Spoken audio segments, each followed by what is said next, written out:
কিছু জায়গা আছে যেখানে সময় থেমে যায়, এমনি একটি জায়গা হলো চাঁচাল।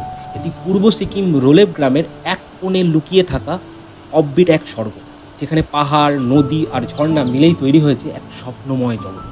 শহরের কোলাহল ছেড়ে পাহাড়ি পথে হাঁটলেই পৌঁছে যাবেন এখানে। যেতে একটু কষ্ট হবে, কিন্তু পৌঁছানোর পর সব ক্লান্তি আপনি ভুলে যাবেন। আমি আর আমার ভাই, সঙ্গে ছিল একটি ছোট্ট ছেলে যে আমাদের পথ দেখিয়ে নিয়ে যাচ্ছিল। পাহাড়ি আঁকাবাঁকা পথে এগোচ্ছিলাম আমরা। চারপাশে শুধু জলের শব্দ, পাখির ডাক, মনে হলো যেন এক স্বপ্ন জগতে চলে এসেছি।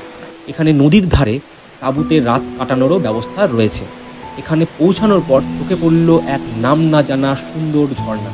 পাহাড় থেকে ঝর্ণাটা নেমে আসছে, জল গড়িয়ে পড়ছে নদীতে। দেখে মনে হলো এক অন্য জগতে চলে এলাম। এই জায়গায় কিছু সময় কাটালে মন হালকা হয়ে যায়। প্রকৃতির কোলে নির্জন সময় কাটানোর একটি আদর্শ জায়গা।